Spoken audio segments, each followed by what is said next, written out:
Welcome to waves media Telugu.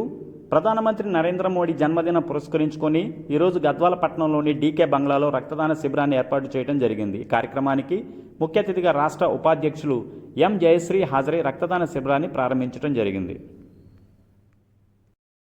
జిల్లా కేంద్రంలో Gadwal constituency, అల్లపూర్ constituency అక్కడ ఒకటి, గద్వాల కాన్స్టిట్యూన్సీ ఇక్కడ ఒకటి ఏర్పాటు చేయడం జరిగింది.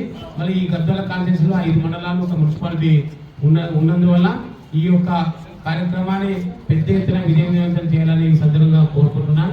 మరి ఈ కార్యక్రమాన్ని ఉద్దేశించి మరి మన కార్యక్రమానికి ముఖ్య అతిథిగా చేసిన రాష్ట్ర బీజేపీ ఉపాధ్యక్షురాలు నూతనంగా ఎన్నికైన మన జయశ్రీ మేడం గారికి మనం మాట్లాడాల్సిందిగా కోరుతున్నాము. ఆ లైన్ లో వెళ్ళాలని ఏంటంటే మనము ఎక్కువ ఆలోచించకుండా మనం ఏం చేస్తాం, ఆయనకు మన కంపారిజన్ అయితే అనుకోవద్దు. ఆయన చేసినలో విషమంతా కూడా అంటే విషమెత్తైన అంటాం. అంత చిన్న పని ఒక్క కార్యక్రమం ఇచ్చిన, ఈ రోజు బ్లడ్ డొనేషన్ ఇచ్చినాం, అదొక సేవా కార్యక్రమం. ఒక అబ్బాయి ఒక బాటిల్ బ్లడ్ ఇచ్చాడంటే ఆయనను అనుకరించినట్టే.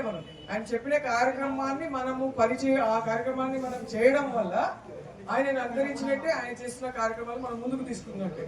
సో అలా మనం ప్రతి ఒక్కరము ఏదో ఒక కార్యక్రమంలో భాగస్వాములమై అందులో భారతీయ జనతా పార్టీ కార్యకర్తలుగానైతే ఇప్పుడు మనం యుద్ధం చేయాల్సిన పరిస్థితిలో ఉంది.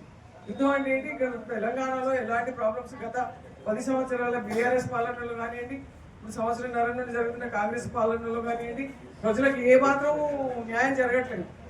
వాళ్ళ పాలన మాత్రమే, వాళ్ళ మంత్రిత్వ శాఖలు మొత్తం ప్రభుత్వాన్ని ఎట్లా కాపాడుకోవాలి, దాంతో డబ్బులు ఎలా సంపాదించాలి, ఇవి తప్పితే ఇంకా అసలు ఏమీ లేదు. ప్రజలకు ఏం చేద్దామన్న ఆలోచన లేదు. మనది రివర్స్.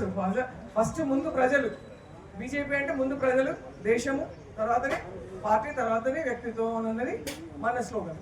సో ఇది ఇక్కడ ఇప్పటికే 11.5 సంవత్సరాల నుండి తెలంగాణ విడిపోయినాక చాలా నష్టపోయినాం మనము. రాబోయే కాలంలో మనము ఖచ్చితంగా బీజేపీ ప్రభుత్వం రావాలి అన్నది ప్రజలు ఆకాంక్షిస్తున్నారు.